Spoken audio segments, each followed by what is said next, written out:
Justice. Do we usually fist bump or do we high five? I feel like we fist bump.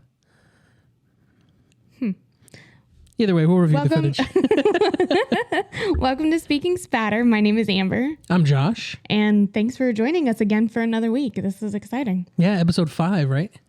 I believe so. I believe episode 5. I'm just going to count on you to keep track because adding another number to my head would be very painful. You know, it's funny because I feel like we mention it with Josh so much that I automatically do it.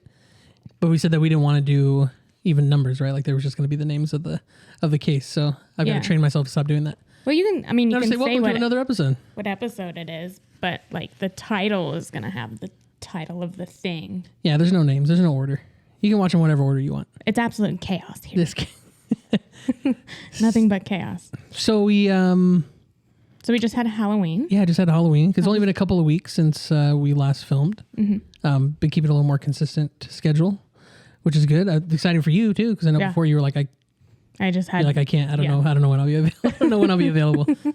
But yeah, my Halloween was good. Very very relaxing. My sister, it's her birthday. So on Tuesday she actually just stayed home, her and her husband. But Halloween weekend she had a costume party, and then we just watched the Diamondbacks, passed out some candy, and just hung out. But what about you? How was your Halloween? It was good. Same Halloween weekend before. Sean and I went up to go see my brother in Flagstaff because he turned 21. Let's go. So we went up to celebrate him, and 21 birthdays are always fun. At NAU, right? Yeah, at NAU. So like all the bars down there. And I don't know if you've ever been bar hopping down there, but it's actually really fun. I have not been bar hopping. The only time I've ever gone to the downtown area was I went to Oktoberfest before. But that was outdoors. It wasn't actual bars. Yeah. So. Well, maybe you should go with us next time. Hey, you guys go out there pretty frequently. Yeah. I guess frequently for me, but other people might go more. True. And then actual Halloween, I just went over to my friend Michelle's house and hung out with her and her husband, and we watched the Diamondbacks, and then we watched Bob's Burgers, the Halloween Bob's Burgers episodes. The new ones, or was there a new one? So Sean and I are a couple weeks behind on this season. Oh, so shame. I think there is one for this season, but so we like to wait a couple weeks, and then we watch 2, and then we wait a couple weeks, and we watch 2. Yeah. So like instead of 21 minutes of Bob's, we get like 45. Nice. So we wait a little bit, but we watched old ones, specifically one where Louise dresses up as Peter Pan's Labyrinth. Peter Pan's Labyrinth. Have you seen the movie Pan's Labyrinth? I've seen Pan's Labyrinth. You know that like monster with like the hand, eyes on its hands? Yeah. So she dresses up as Peter Pan, but then has eyes painted on her hands. So she's like, I'm Peter Pan's Labyrinth. I'm Peter Pan's Labyrinth. Oh my gosh. And funny. It's like, the actual episode itself is just okay, but like that part keeps me going. Yeah, it gets me every time. Yeah, that's great. But that was it, right? Yeah. I think good Halloween. Yeah. I had a good time. It was weird watching another team. It was weird the whole time that the Diamondbacks were in the World Series. It was strange watching the Diamondbacks this late in October. Yeah. It just, they hadn't been in the World Series in 22 years. So it was very strange. I was like, I can't believe I'm watching the Diamondbacks in the World Series. Yeah. It felt weird though. It did feel weird, yeah. But they lost. That kind of sucks, but maybe they'll be back. Who knows? Yeah. But anyways, we'll get to the case today, which you'll be presenting. Yeah. So if you want to give us a little bit of info. Well, I went to go upload pictures last night, and then I was like, wait, I don't want Josh to know yet. Okay. So. Okay. Shrouded in mystery, you know? Oh, I'm excited. So this one, it's not a murder. It's another like weird thing that happened. Okay. I want to make sure I get through a couple of these weird ones so people know like we are a variety podcast of like weird, true crime-ish things. Right. Not just. Sorry, Charles. Sorry, Charlie. So this one is about the North Orient Airline Flight 2501. Which one was that? Was that the one in... It's not the Malaysia one. Not the Malaysia one. Okay. The Malaysia one's a good. Yeah. That's a good story. that one's good too. No? So I found out about this flight first from a TikToker named Geo. And she does a series called Spooky Lake Month. So she's like during October, she does each day she does like a little synopsis on a lake and like why it's spooky. So that's how I found out about this. So I found out about this from a TikTok originally from this woman named Gio. She does a spooky lake month during the month of October. So like each day she does like a little synopsis on a lake and like why it's spooky or like what makes it spooky. Just any lake, like any lake in the country? Around the world. Oh, around the world. Yeah, Okay. it's really cool. I definitely have some saved for like later. Yeah, we'll watch those. A podcast I listened to called Take to the Sky, the Air Disaster Podcast. Their episode from July 27th, 2022. Obviously Wikipedia. And they were asking me to donate to them while I was on their website. So if you got like an extra $1 or $2 laying around, go ahead and donate to them so we can keep Wikipedia. Right. And then a site called WZZM13.com. Okay. So the North Orient Airline Flight 2501 took off. Like it'll unfold. Okay. I'll tell you what. Yeah. No. You do what you got to do. I'm just along for the ride. It was a flight that was scheduled on June 23rd, 1950. The flight was carrying 55 passengers and 3 crew members, and all 55 passengers aboard, or 58, including the crew members, went missing. So it made it the deadliest commercial airline accident in America at the time.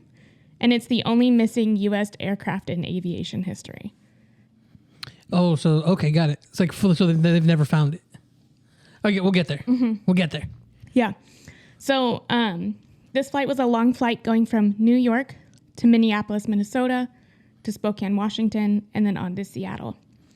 Travel in the 1950s, I guess, was like nice on airplanes. Okay. Like they had like roomy seats and they were served drinks in fine china, and they had like specifically for this flight because it was a long flight, they had a meal service.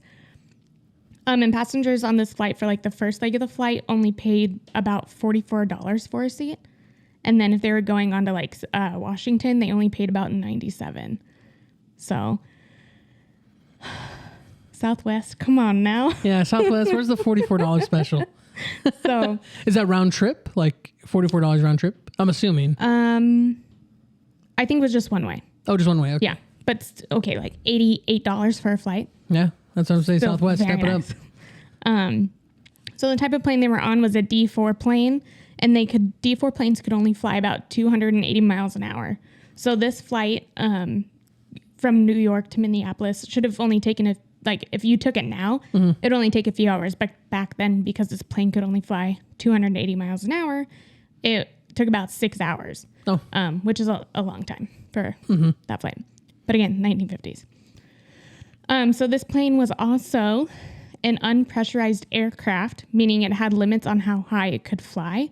So the plane could only fly about 10,000 feet. Anything higher would start to impact breathing. Oh. Which it's crazy to think about.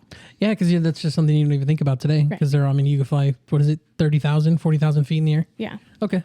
And the main captain of this trip had flown this trip about 15 times. And I was listening to like some of his like credentials, and they were saying that he had like, when he was hired, he had like 158 hours of flying time, and he had been a captain for a while. So like he had been a pretty experienced captain pilot guy. So on board of this flight, families were traveling with children, businessmen, businesswomen, a couple on their belated honeymoon, folks going to visit loved ones and family. 3 of the passengers were pregnant. One of the passengers, before he got in the flight, bought a $30,000 flight insurance policy at an airport vending machine for about $1, because when his friend dropped him off at the airport in LaGuardia, he was like, hey man, you just never know. Like, you should buy insurance from the vending machine. What? That was a thing? Yeah. Can you even buy flight insurance today? Is that a thing? I think you can buy travel insurance, but it like was so readily available back then that like everybody bought it, and it was like a quarter for every $7,000 you wanted insured. So it was like super cheap to buy. And you got it legitimately from a vending machine. Got it. Okay. Hey, interesting. Yeah. Also for this flight, one passenger was so late to the flight, the propellers had already started twirling, and the door was closed, and the passenger comes running out on the tarmac, waving his Bible in the air like, wait, like, you forgot me, His wait. Bible? Yeah, he had a Bible. Nice. And his seat had already been given to somebody else. But they asked that person to leave the plane and then let this guy on the plane to back in his seat. They let the Bible guy on the plane? Right. Oh Which, my like, God. I don't know if you've ever flown standby before, but once you're on the plane, you're on the plane. Your seat doesn't get taken from you. Right, they're not letting you go. So it was crazy. So this aircraft was in good condition and it had made the flight before. So it wasn't like this was the first time this specific aircraft was going through this flight. The plane took off around 7:30 p.m. New York time, and it was last heard from about at 1:13 in the morning. The plane had checked in over Lake Michigan, and at this time it had crossed the eastern shoreline near South Haven. And then the craft was due over Milwaukee about at 1:27 a.m., and then in Minneapolis at 3:23. So basically what happened is this plane disappeared. And I'm going to get into that story. The pilot had asked for a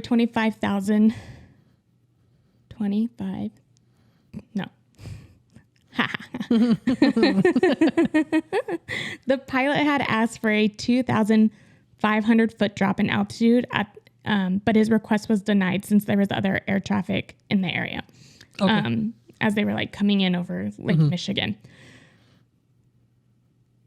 Yes, Lake Michigan. And then the pilot made a second request because there were storms still starting to get bad in the area. And at that time, the altitude drop was granted. When the altitude drop was granted, a weather report came out saying that the winds were going up to 30 miles an hour and a squalene was moving through the sky. Which do you know what a squalene is? I don't. So I had to look it up. It is a line of thunderstorms coming before a cold front. Oh. So it's like really, like it's a line of thunderstorms. It's Okay. not just that thunderstorm. Right. Crazy. So because this squalene was coming in, the plane was asked to drop to 4,000 feet. So they went from like 7,000 wherever they're at. They dropped 2,500 and then they were asked to go down to 4,000.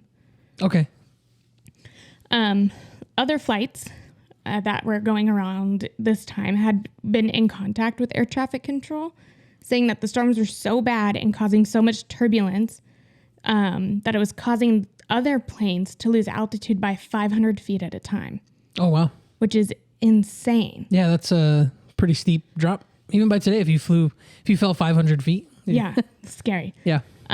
Other planes during this time even were so turned off by the weather that they turned around or diverted to other airports because they just didn't feel comfortable flying through the weather. And since this was happening, air traffic control requested that flight 2501 go from 4,000 feet to 3,500 feet because there was only 1,000-foot buffer in between other flights and flight 2501. Oh. And they were like, if the flights are dropping, 500 feet Right. at a time, they're going to crash. Right. So they asked flight 2501 to drop, another 500. Yeah. Okay.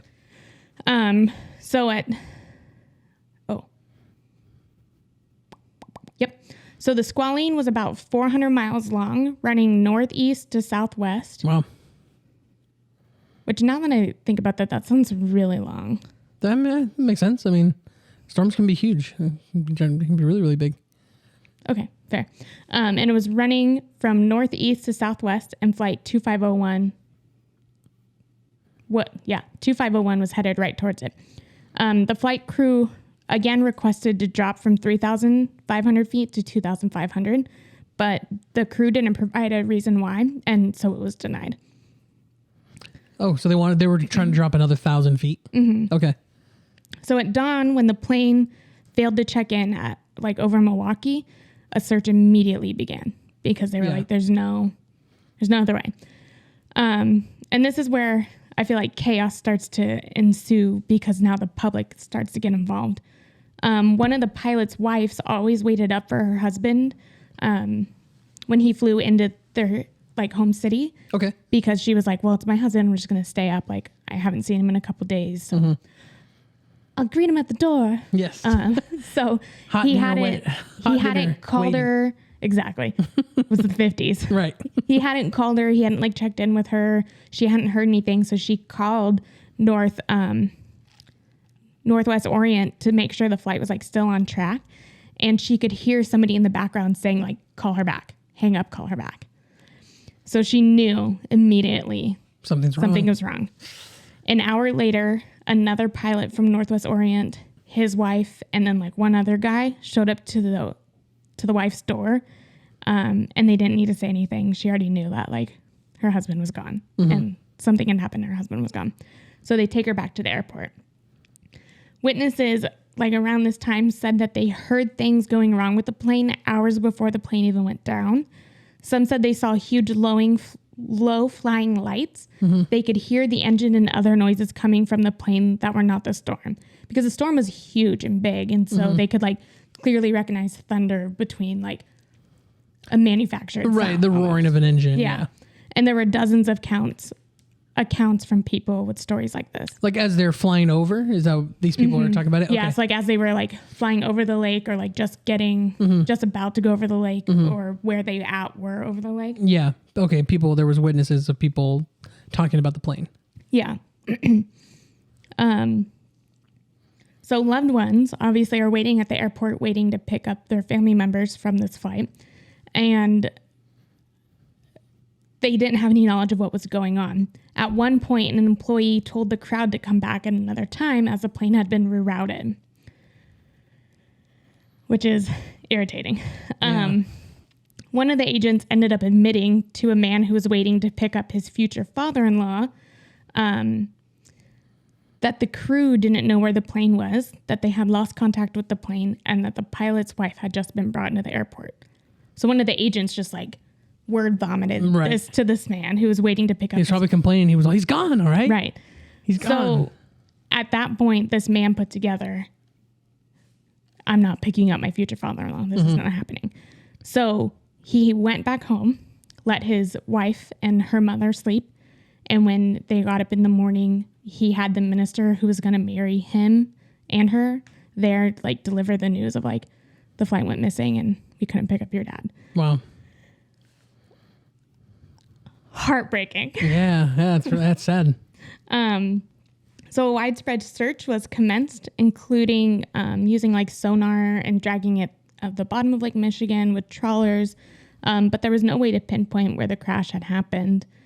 By 8 a.m. the next morning, an oil slick had been spotted in an area, and so that was searched.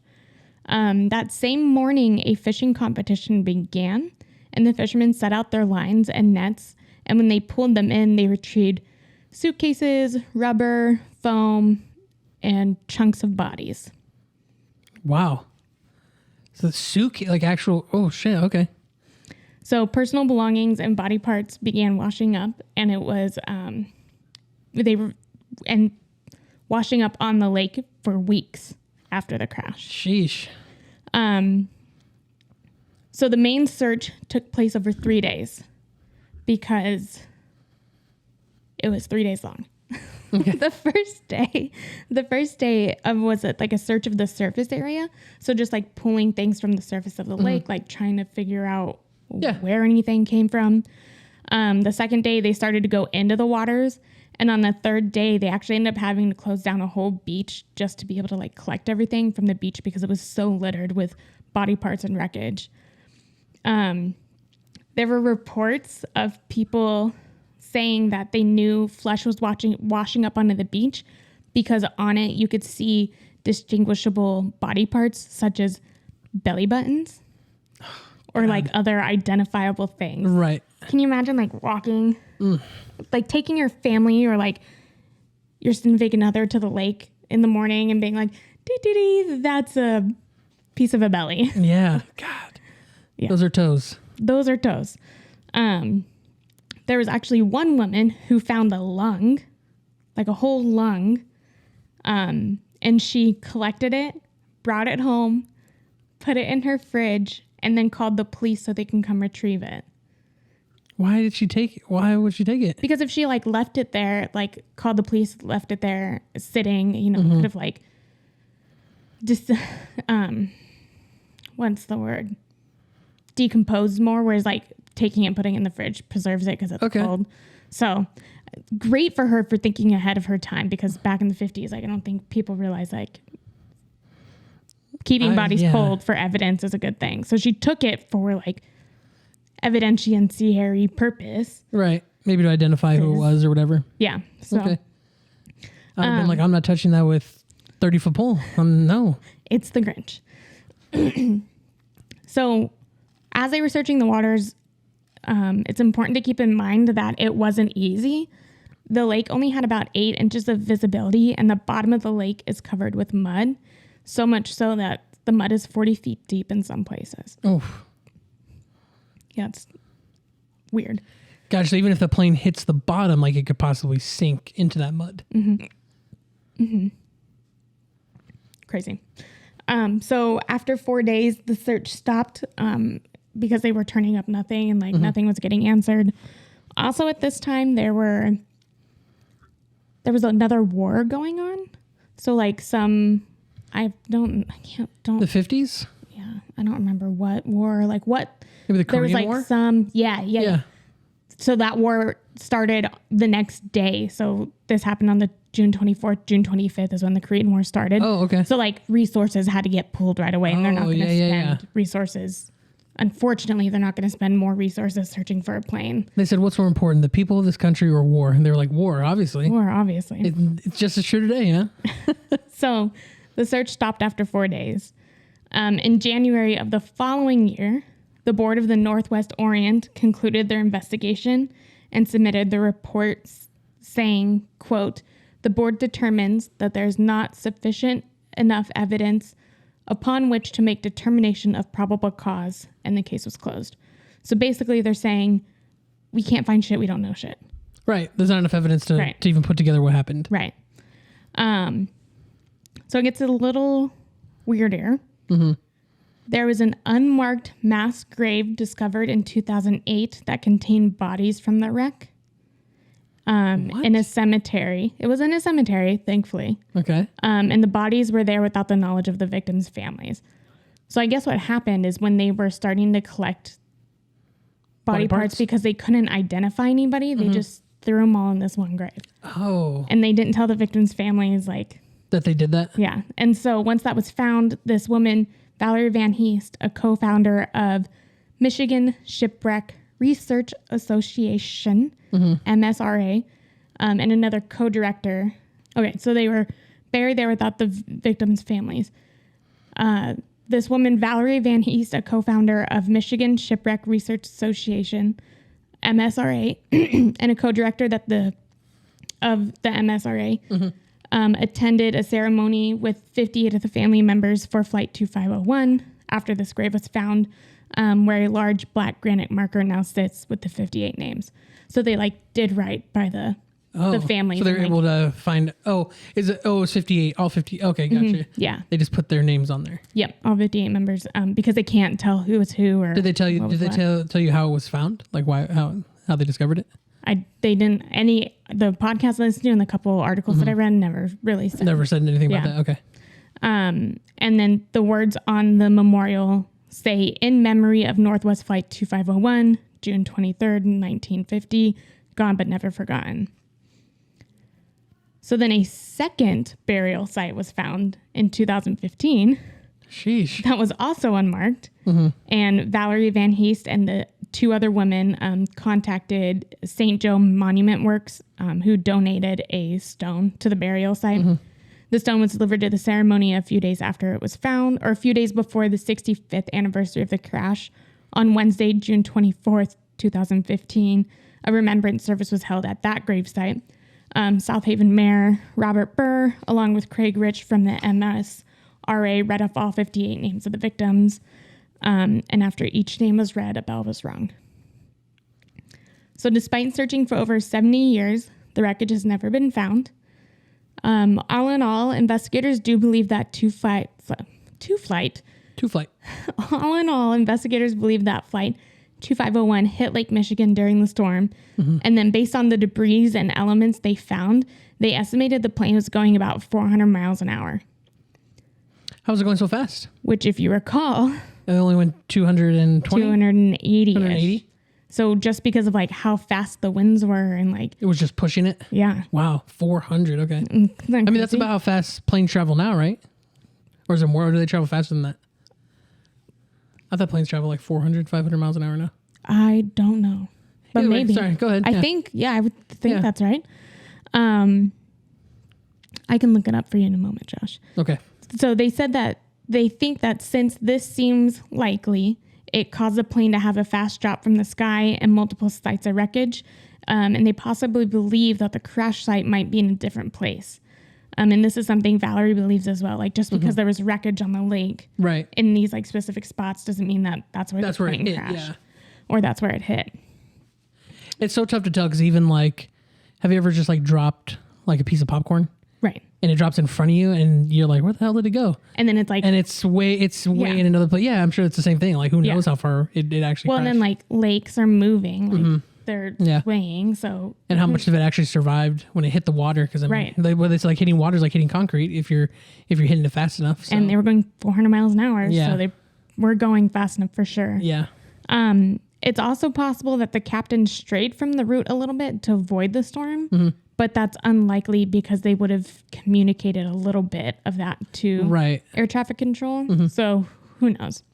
As far as air traffic control knows, they were on that route that they were supposed to be going. So Valerie Van Hees partnered with a weather service who has been able to recreate the storm that happened that night by pulling storm records to try to see the storm pattern and what could have taken place.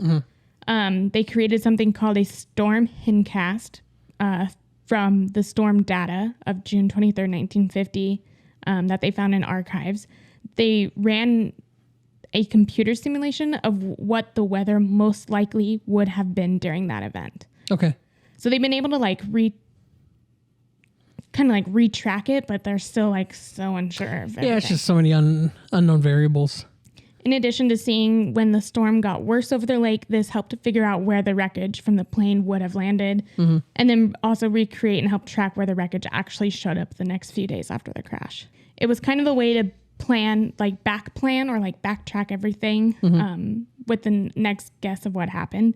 So it was kind of a way for them to like backtrack the event and make their best guesses of what happened. Usually storms crossing Lake Michigan's, they were moving to the east or to the southeast. This one started moving southeast and then went due south with an increase of speed. So they usually go like this or like this, but this one went like this. Oh, so just kind of like an unprecedented type of Yeah. thing. Okay. So just just kind of what do they say? Like a perfect storm, like just, Literally. yeah, just something that came out of nowhere. One of the things that was brought up, and is the last thing that I have here, is even if the plane was found, they wouldn't have found the CVR in the plane, which is like the recording device. Yeah, the like black box or whatever they have, right? Yeah, the CVR records the flight crew's voices as well as other sounds inside the cockpit. The recorder's cockpit area microphone is usually located like an overhead instrument panel between the two pilots. So even if the plane was found and if that device was in there, they would have been able to like restore it. But since that device wasn't existent in those planes, even if the plane is found, they still aren't going to know what happened. Oh, those didn't exist yet. Like Yeah. the mics and everything. Oh yeah, it's 1950. Okay. Right. So the device wasn't used back then, so they couldn't even figure out what happened or like what was said right before it went down Right. or anything. If they were describing what was happening or anything like that. Yeah. That's so. Yeah, these are always the ones that are so interesting. You're right, because us as humans, like you just want to know. Right. We want answers. And like even if they had a black box in the plane, like they could like GPS figure out where it like last pinged. But that You don't have wasn't that. existent. Yeah, you don't have that here. Let me look up how fast planes go for you. Yeah, let's look it up. Yeah, I think that's always what makes these cases so interesting is that you don't know, and more than likely we'll never know exactly what happened to the flight. It says the average cruising airspeed for commercial passenger aircraft that flies long distance is approximately 880 kilometers. Oh. Okay, so 547 to 575 miles per Yeah, hour. that makes sense. Because I think San Francisco, it's about like 700 mile? No, is that right? Yeah, like 700 miles, I believe, to drive there. And it takes an hour and a half to fly there. So Yeah. that makes sense. Yeah. So I just found it like so interesting that I also find missing flights interesting. Like it's crazy that flights can go missing and we haven't been able to find them. Most recently being that The Malaysia flight. to Malaysia, and that one's insane. And that one's insane too, just because, like you said, this one here, you get it because you're like, we don't have GPS, we don't have black boxes, you don't have, not everyone has a phone on board that'll have locations. I said the Malaysia one's so interesting because you have all of that, and they still don't know. Like it's just gone. It's crazy. One of the things that was mentioned in the podcast that I was listening to was the woman said that it sounds like the storm was just so hard on the plane that it literally, the storm itself shredded everything because of the way like the body parts and the wreckage were washing up. The fact that it was chunks of bodies and no full body was ever found. Oh, wow. That everything had to be shredded. So from the storm, from the way the plane crashed, it was a massacre. And again, we said it before too, you can only hope, like we said with Sandra, like you can only hope with her if they did, but you can only hope with these people that it was quick. Right. That it was just, over pretty quickly. But it's got to be scary, especially when you know that flight's going down. Because, when we went to Colorado, when we were flying home from Denver, like that was, and that probably was nothing compared to how bad turbulence can be. But I think that was probably one of the worst turbulence I've ever experienced. Right. Not me adding to your flight anxiety. It's fine. No, I don't have flight anxiety. I don't either. Gotcha. So I love stories like this. Yeah. Sean, don't listen. Anyone in the audience, if you don't. Luckily I don't have that. But that one was really rough. I remember that. So I can imagine what's going through your head when it's really, really bad. Right. When you and I think you would know. I think as a person, you would just. Right. You know what I mean? At a certain point, you'd be like, yeah, no, this isn't right. This is it. This is it. Yeah, this is it. This is it.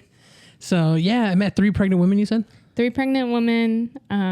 Do they count them among the 58 victims? No, so it was like the 55 passengers and 3 crew members. Okay, gotcha. So the plane was... That's what I'm saying. So it was a 55 passenger plane. Oh, okay. So they don't count the babies as the lives lost? No. So you could say 61. I'll say 61. Yeah. Well. It depends, but in this case, I'd say 61. Because, and what's funny is you don't even know how far along they were. Because I'm sure back then they didn't have, they're like, oh, you can't fly after a certain amount of time. I'm sure, America used to be the Wild West. So they were all smoke. I bet you they were smoking on the plane. They probably were. Women were on there. One of the podcasts I listened to, the flight attendant, there was only one flight attendant and her name was Bonnie. And I guess because service was so luxury back then, they even gave out gum on airplanes. So she had passed out gum on the airplane too. According to what was supposed to be her job, she would have passed out gum on the airplane. And it's just so weird to think that you started this luxury flight. Yeah. Getting a complimentary piece of bubble gum. Right. And then to what it is today. Yeah. But why is that? Why did they make it so let's put more people on there, let's make it less roomy, let's make it more expensive. The big man can win. It's all about the money, man. Yeah, because you're right. I think, but that would make sense. 55 people. I would love it if I walked into a flight and they're like, "There's only 55 people on board today." But yes. Yeah. Because every time I get on one, they're like, "We have a full flight today, so make sure you take." For a while, I was on a streak where I was the only one in my row. It was like a almost 3-year streak that I went on where I was the only person in my row. Nice. It was so nice. And then I started flying to Milwaukee, and it's like they're shoving everybody in that plane. Everyone and their grandma's from the Midwest here, so right. And if they shove everybody on that plane, standing room only, it feels like sometimes. Oh man. Yeah, no. Well, like I said, that's missing. Those are interesting. Missing planes like that. And the fact they said, I doubt we'll ever find the wreckage. Like I said, if there's even a wreckage to find, and if there's mud, and no one's, I don't think there's a lot of people just scoping the bottom of Lake Michigan all the time. Actually, there is. Oh, there is? Okay. I forgot to put this in here. Okay. The MSRA, that organization, I'm going to make sure I say their initials right. It's not MRSA. MSRA. MSRA. Yeah. Michigan Shipwreck Research Association has done an annual search for the plane for Really? like the last like 12 or 14 years. I forget what it said, but they do an annual search. And they've been able to like cross off parts of Lake Michigan of like, nope, it's definitely not here. Nope, it's definitely not here. Right. Or be like, okay, well, according to the recreation of the storm wreckage, the storm that weather company created, you know, maybe it's here. So they've been like pinpointing a little bit farther, but they can't search the whole lake at one time. It's like one spot at a time. Right. And they do that yearly. Wow. Yeah. So, I mean, what is it? Statistically speaking, you'll find it. I mean, Unless it's not buried like, in that it's not like mud. Lake Michigan is growing. You know what I mean? Right. So, statistically speaking, you should find it eventually. Yeah. But Who it's knows how long it'd been take, yeah. 70 years, 70 years is a long time. 70 plus. I saw Lake Michigan for the first time in May, and it's huge. It's ginormous. It looks like an ocean. I was like, there's no way this is a lake. It looks like an ocean. Looks like an ocean. Well, especially because there's like beaches too. It's like you can go. It feels like a beach day when you go to the lake. Yeah, it was. Especially at Lake it was crazy. It was crazy to see, and it's crazy. I think it's what was interesting too is that it's freshwater, so it doesn't have that ocean smell that you're used to when you're staying on the Pacific Ocean or something like that. So that was also interesting as well. But no, that was a good story. Yeah. So like I said, Geo on TikTok got some great spooky lakes. I would definitely go Spooky check that lake out. stories. Okay. Oh, on a side note, have you ever heard something that just blows your mind? The story. Changes everything in your perspective. Something little, something that you're just like, what the heck? Never thought of this before. Yeah, when I found out, it's like really embarrassing. I don't even know if I want to say it. That's fine. When I found out that the Washington football team isn't in the state of Washington, that they're in Maryland. Yes. That they're in And Washington, then DC, I made like the like full circle of like, oh shit, the White House isn't even up there. It's over here. You know, it took me like 20 because they're in what, years to Landover? figure that out. No, that's Michigan. Sorry. They're in, I can't remember where they play. The Commanders. They're in somewhere in Maryland. Somewhere in Maryland. But I remember like Michael was talking about that one day and I was like, no, they play in Washington. You said their rivals are the Seattle Seahawks. And he was like, no, they play in Maryland. And I was like, what are you talking about? Hurt my brain. Right. It still does. Okay. I'm not happy about it. That's so funny. Well, my thing was I saw a girl who posted a video and she was telling us, she was all, this is just my yearly reminder to you guys. She's all that the song Monster Mash, right? She's all, we don't know what the Monster Mash song is. She's all, they're not playing the Monster Mash. They're doing the mash. They are playing the song about listening and dancing to the Monster Mash. And That's I was great. like, holy crap, she's right. Like, because they're like, it was a graveyard smash. They did the mash, like, and they're like, they played the mash, and she's all. She's all. We'll never know what the song sounds like. We'll never know. We'll never know the song Monster Mash. She's And like, we'll never know what Monster Mash is. Right? Because blew my mind. I was all. She's all. This is just yearly reminder for you guys. We'll never know what the song actually is. We'll never know what the dance is because the song that we hear is only them about doing and listening to the Monster Mash. Blew my mind. I was all. That's I don't great. like that. I don't like that a bit. That's great. Oh man. That doesn't hit as hard for me as the Washington. As the Washington thing. football team, yeah, that's true. So, yeah, there are and some then things. I had to I was like, okay, well, what about? And then I was like the baseball team. What about the hockey team? Like went through all of this thing where I was like, no, my life is a lie. The Washington Nationals. That and yeah. I was in high school when I realized that Alaska wasn't just like floating in the middle of the ocean. Oh, like that it Hawaii? was actually attached to Canada. You thought it was in Hawaii? Or like Greenland? Because they always show it just like Just the state, yeah. Like it's just the state. Yeah, they don't show Canada. they cut Canada yeah, out. because if you're like, they're like, well, we can't show Canada. It's not the U.S. Like we just show. And I've looked at a globe before. I'm not. Maybe I am a little dumb, but I've looked at a globe before, and I hear it you just saying that, yeah. never clicked to me that. If you just look up map of Alaska, it'll just show.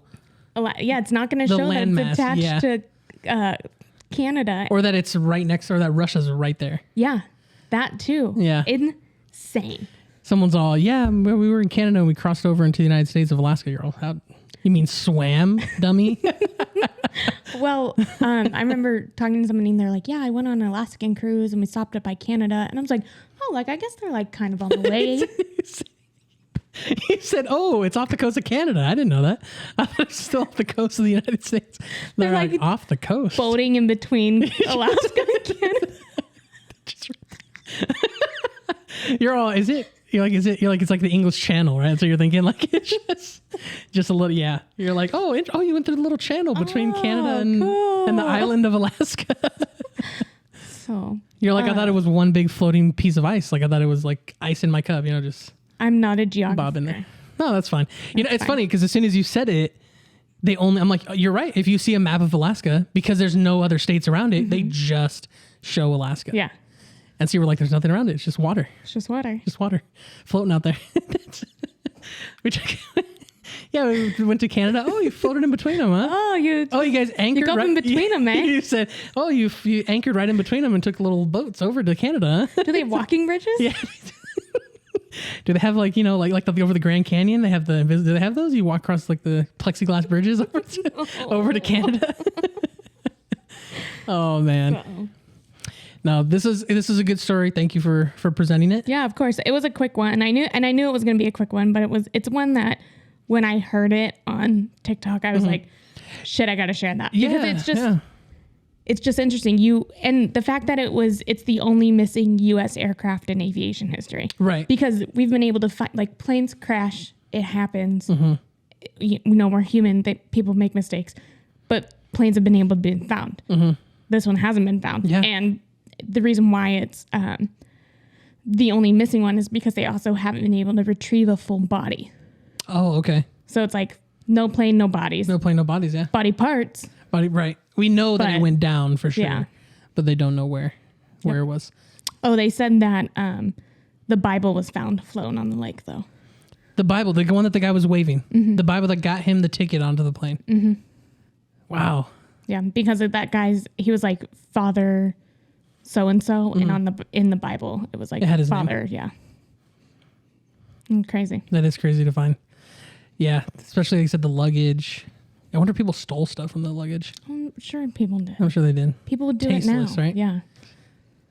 Yeah, dude, I stole it from the dead people on the plane. Like, no, don't admit that. Don't say that. I would like to think it's like, oh man, I found this on the beach. I brought it home, and like they just didn't know. And then Or as soon as you found out, you were all, take that shit back. they're all, I'm burning it. Yeah.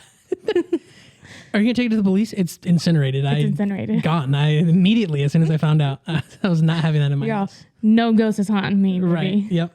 I salted and burned the clothes. Holy said water. Yeah, power of Christ compels. Yeah, I said thank the whole you. Thing, Thank whole you. thing just going. Oh man. Well, it was a good time to wrap it up, right? Yeah, I think it so. was pretty good on time. Yeah. Yeah, not too bad. I know we like to keep it within that 45 to an hour range. So, but no, this was a good one. We appreciate you all being here. Yep. Again, I'm Amber. I'm Josh. Remember to support your local kings and queens. Yep. And we'll see you next time. All right. See you guys. Bye. Bye.